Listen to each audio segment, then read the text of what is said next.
Assalamualaikum warahmatullahi wabarakatuh. Untuk sahabat Galang Horor, malam ini aku bakal ngebahas beberapa misteri di daerah kawasan Kebun Raya Bogor, dimana selain menjadi tempat destinasi wisata bagi beberapa warga di daerah Bogor, Kebun Raya Bogor menyimpan banyak misteri. Dari suara jeritan, suara tangisan, sampai kemunculan sosok-sosok gaib yang sering lalu lalang di daerah kawasan Kebun Raya Bogor.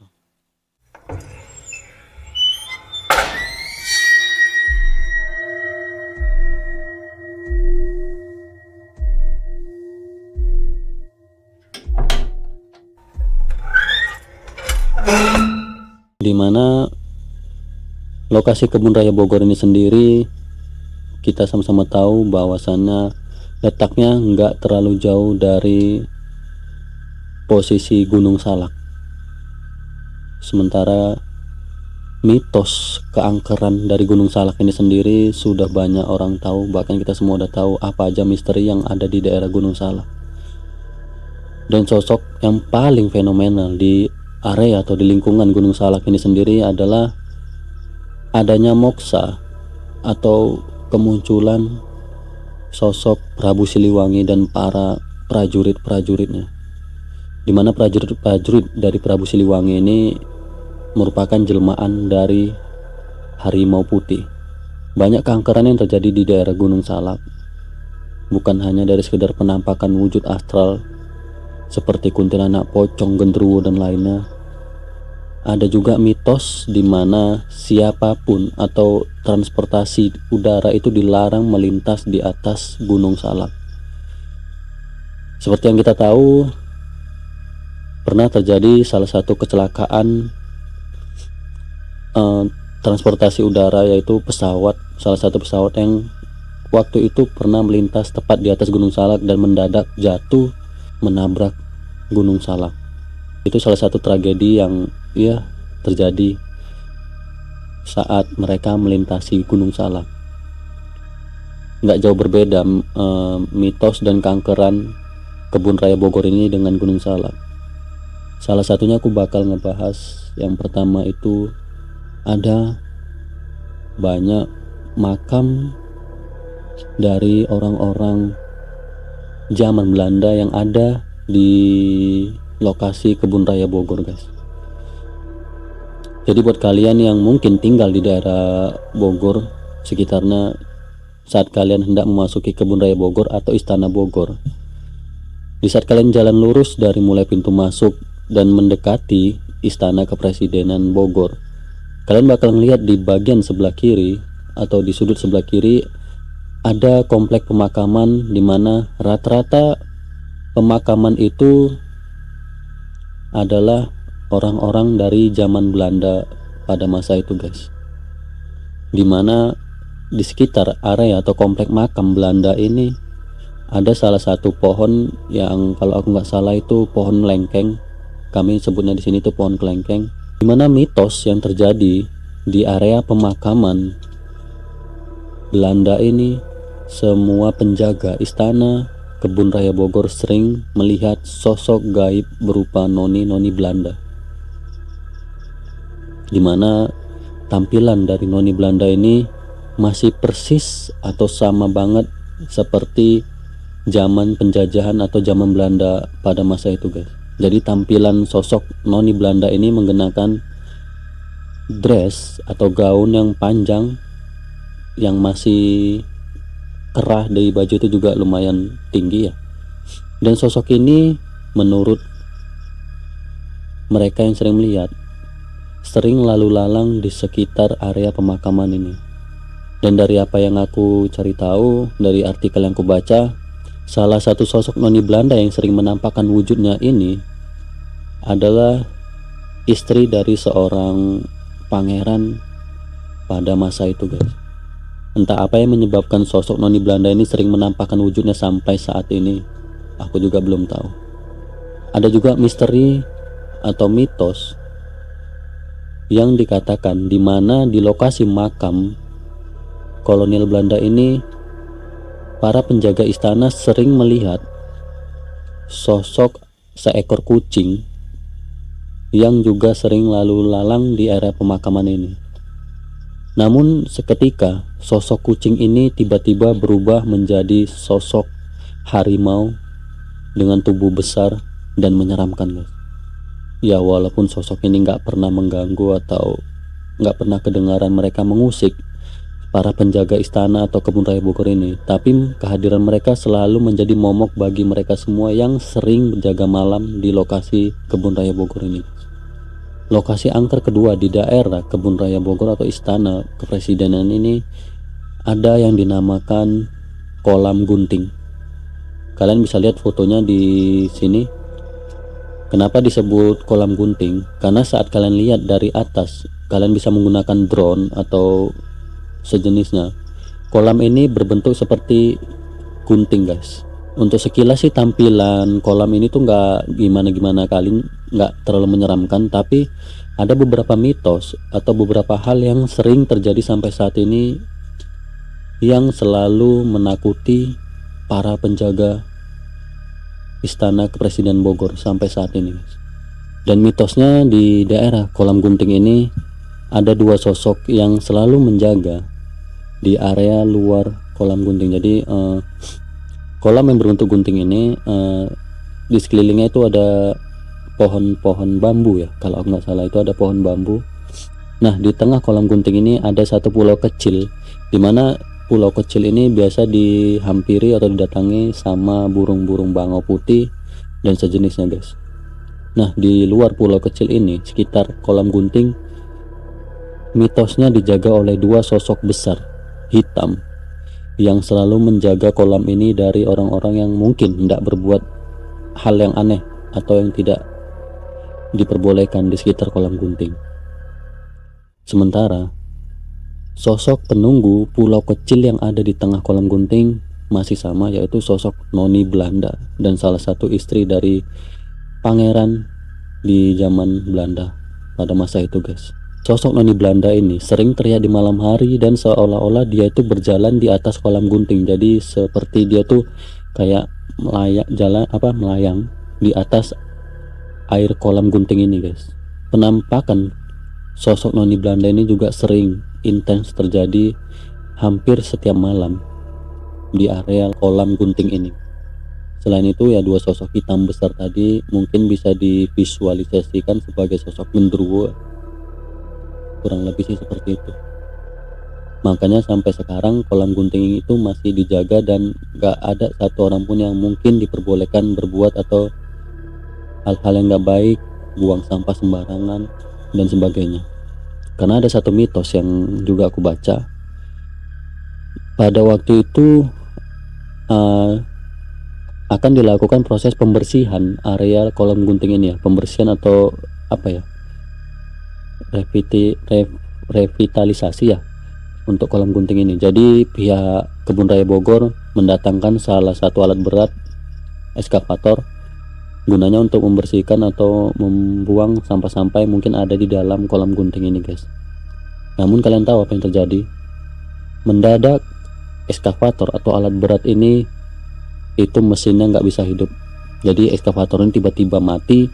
Dan yang paling parahnya, dari apa yang aku baca, eskavator ini mengalami kerusakan atau ada satu bagian yang mengalami patah mesin. Jadi ekskavator ini sama sekali nggak bisa digunakan. Dan sejak saat itu proses pembersihan dari kolam gunting ini nggak pernah lagi dilakukan karena mereka takut terjadi hal-hal yang nggak diinginkan. Mungkin untuk saat itu hanya sebuah teguran kecil di mana ekskavator itu mendadak rusak bahkan patah. Walaupun nggak ada korban jiwa seperti hal-hal yang tidak diinginkan, tapi bisa jadi mungkin jika hal itu dilakukan lagi bisa ada korban jiwa yang kita nggak tahu itu apa sebabnya.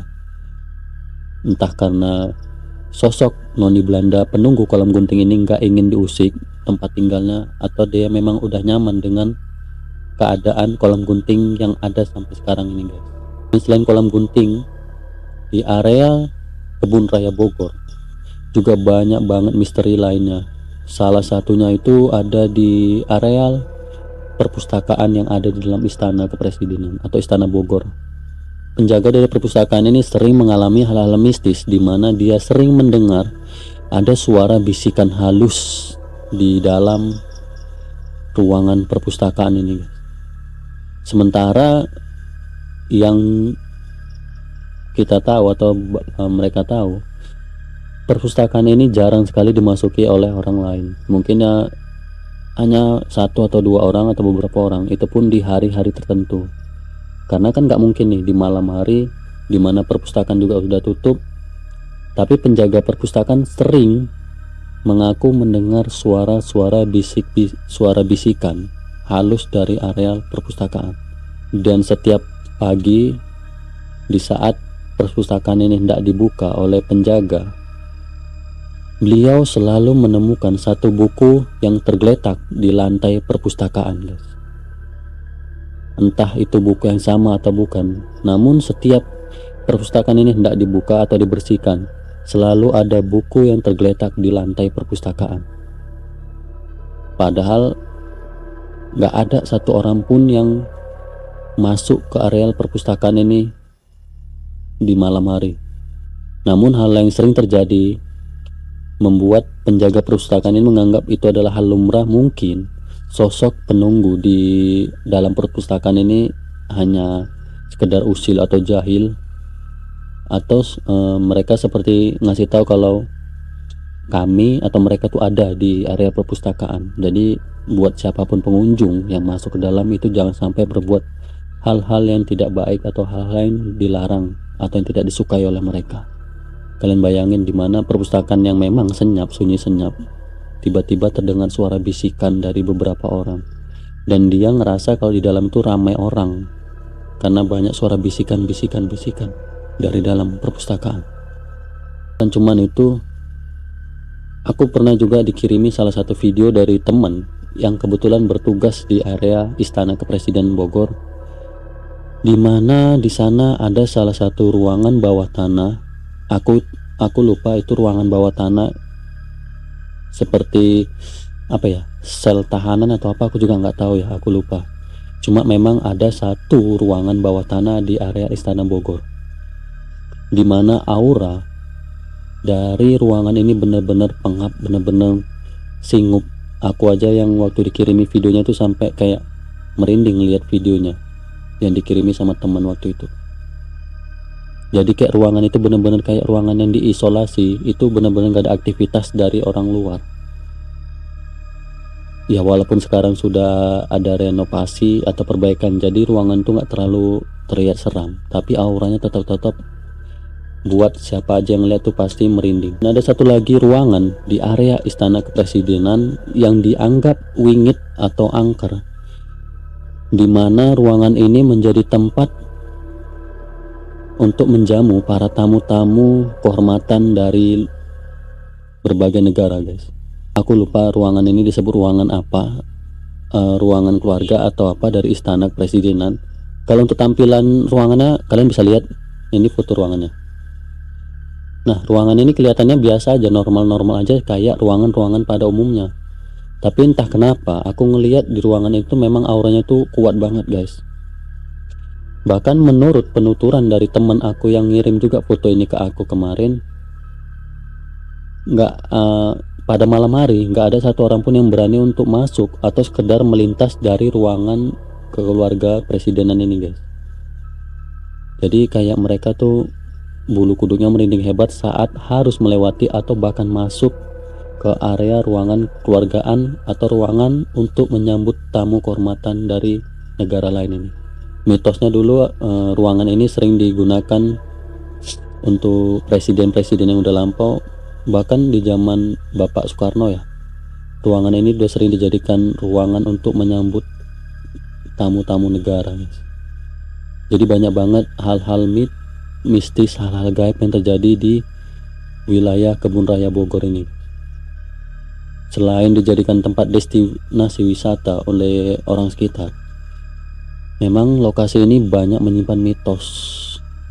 Salah satunya apa ya, kemarin aku sempat diberitahu juga lokasi Istana Negara atau Kepresidenan Bogor ini itu sejajar dengan Masjid Istiqlal. Jadi itu satu garis lurus dengan Masjid Istiqlal. Sama seperti Tugu Jogja, yang dimana Tugu Jogja ini mengarah ke arah Gunung Merapi dan satunya ke Keraton Jogja. Semua ini satu garis lurus. Aku nggak tahu ini kajiannya gimana atau apa sih yang membuat semua dari Keraton Jogja sampai Istana Presiden ini selalu sejalan atau satu garis lurus pembangunannya. Mungkin buat kalian yang tinggal di daerah sana bisa kasih penjelasan ya di kolom komentar. Aku juga penasaran kenapa dibangun tuh semuanya berbanding lurus. Dan selanjutnya salah satu lokasi angker yang ada di daerah Bogor juga. Kita keluar dari zona lingkungan Kebun Raya Bogor ya guys. Tapi masih sama di daerah Bogor ada salah satu jembatan yang sampai sekarang itu menjadi jembatan yang benar-benar dianggap mistis atau angker keberadaannya guys. Dimana jembatan ini berada di kawasan Riung, Cisarua, Bogor. Kalau kalian lihat sepintas nih, gambarnya juga ada di atas. Posisi jembatan ini kayak cuman naik ke atas dan itu mentok menuju ke kebun perkebunan. Jadi nggak ada jalan untuk kembali turun. Jadi jalan satu-satunya itu cuma nanjak ke atas. Dan mitosnya, jembatan ini dianggap menjadi jembatan penghubung antara dimensi manusia dengan dimensi astral. Jembatan ini juga dikait-kaitkan dengan sosok Prabu Siliwangi dan juga Ratu Pantai Selatan, dimana mitosnya kedua sosok ini sering bertemu secara gaib di lokasi jembatan di daerah Riung Cisarua Bogor ini guys.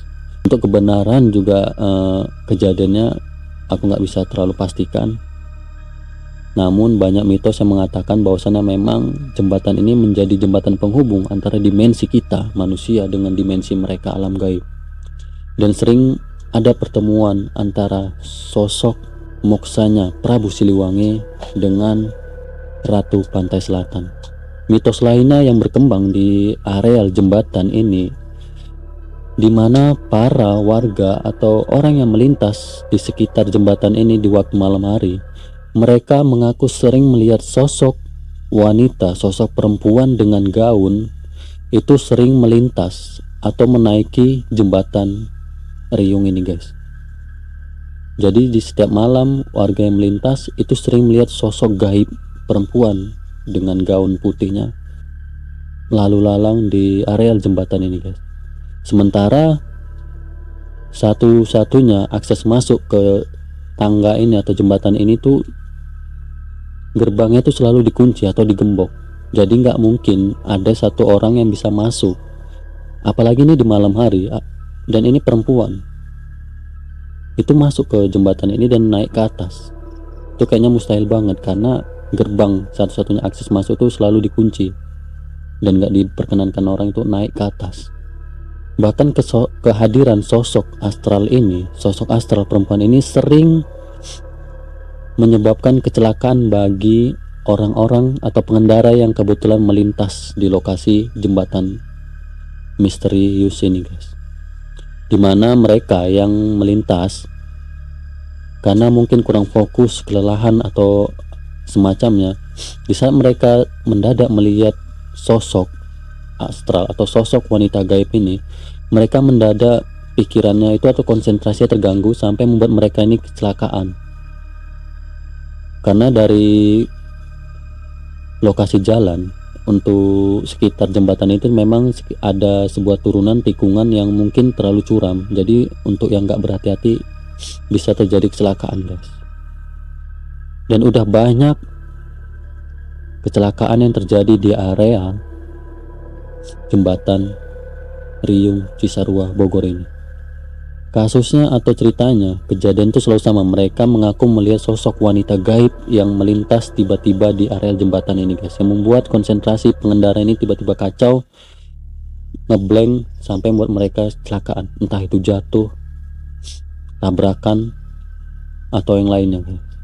Dan mitos lainnya, dan ini mungkin mitos yang santer terdengar dari dulu sampai sekarang, Ada mitos di mana sosok Bung Karno minta diantarkan pulang ke area Istana Bogor ya, kalau aku nggak salah.